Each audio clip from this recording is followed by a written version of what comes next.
Hello, this is Deacon Ambrose coming at you with a clerical disc golf review. Today I've got an Infinite Myth putter. This is brand new. They just came out. This is one of their first run. It's overstable putter, kind of in the same vein as a P2 or an AVR. It's got a beaded rim though, as you can see. It fits very nicely in the hand. It feels very solid for approach shots, and it's good for windy putting as well. It comes in this P-blend plastic right now, which is, I guess, pretty similar to the P-line Discmania. It's nice and grippy without feeling tacky.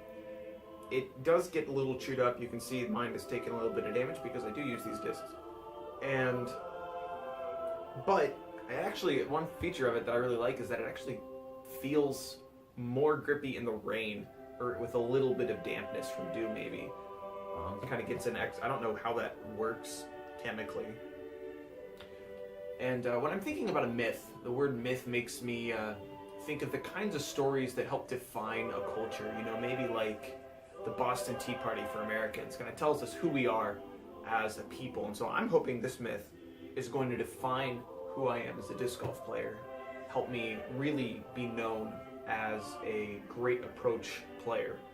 To test that out, I played around with it.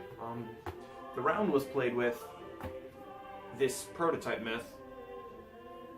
So they do fly quite the same. You can tell they're the same disc. They did not change much from the prototype to the first run. I played it at Carl von Coldway course, local disc golf course. It's great for testing a putter out. Hole 1 at the Carl von Coldway disc golf course is about 210 feet. It's a soft hyzer if you can hit it. Unfortunately, I slip swing a little bit wide, but luckily the myth is pretty overstable. Still gets me to the left a good bit. Not quite as much as I would want, though. I've got a 50-foot uphill putt here. Trusting the myth to come back after a fair bit of anhyzer. Goes in. Be lucky every once in a while. Hole 2. You're looking to either forehand, backhand, anhyzer, float it down this hill. It's about 190 feet. I'm going to pull that one a bit right. The myth is pretty overstable, so it didn't quite get as left as I wanted it to. My brother ended up closer than I did, but I've got myself a spot in the woods here. Looking to make a putt. I'm probably about 40 feet out. Crouch stance. I get decently close, I guess, at the right height at any rate. There's a finishing up putt, 10 feet there. So I'm now still at 1 under. Hole 3 here. It's about 170 feet, but a really sharp hyzer left. You're looking to come as close to the trees as you can, but unfortunately that one's just a little bit too close. Catches a branch.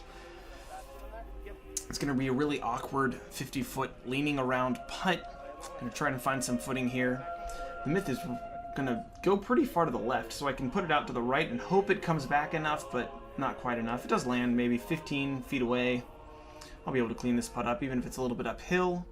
I figure that's probably a foot fault, but God will forgive me. This is hole 4. Looking at a nice forehand hyzer here, right down the middle. It is about 204 feet, and you want to get just past to the right of that big tree. So I've landed here maybe 20, 25 feet out. Got a decent putt coming at it. Nailed it. 2 under now.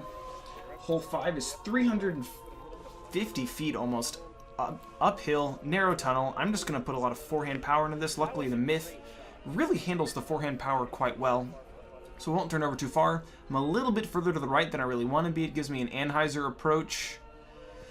It works. Off into the woods there. Luckily, there's a nice landing zone. You're perfectly in front. Nice comeback putt there to clean up a par. Now this hole, this is exactly the kind of hole I bought the myth for. A nice, easy forehand hyzer out to the left. It'll come back to the basket, stopping before the creek. Nice 5-foot cleanup for another birdie. Now 3 under, headed up into hole 7, which is about 170 feet with a tough hyzer right, narrow gap. I hit the gap, but cut it a little close again.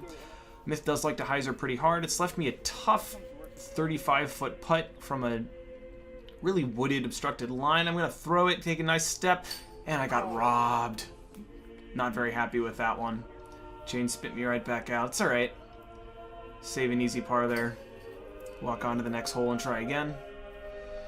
Hole number 8, nice and easy, 180 foot. I'm going to try and play wide, but apparently way too wide. Luckily got through the trees, so I've got an open putt instead of the awful putt I would have had on the other side of those trees. Is going to be about 40 feet out. Just going to have to float something up and hope I can hit it. I don't think any of those trees are in my way. Yeah, not quite enough on that one. I'll be able to finish it up though. Make a nice and clean exit over to hole 9. Where hole 9 is probably the hardest, most interesting hole on this course. It's around to the left and then back up the hill straight. Just going to put a lot of power onto this forehand. Trust the myth, even though it's going to turn a little bit with the power going to come right back around to the right. Overstable land about 50 feet down the hill, as you can see. Looking to just get a nice toss up the hill here. Maybe get lucky again like I did on hole 1. Put a lot of anhyzer on it so that it flies up, but not quite. I'm still a bit too far to the right. Close by, but easy tap in for a par on a 360-foot hole with a putter. Not unhappy. Finished the round out with the myth. It flew great. So, that was my round with the myth. Thanks for watching. I want to give a shout out again to my brother for helping me film.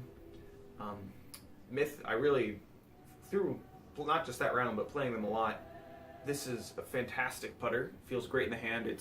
I can be very confident playing it off the tee because the overstability makes it very easy to rely on and to trust its flight pattern.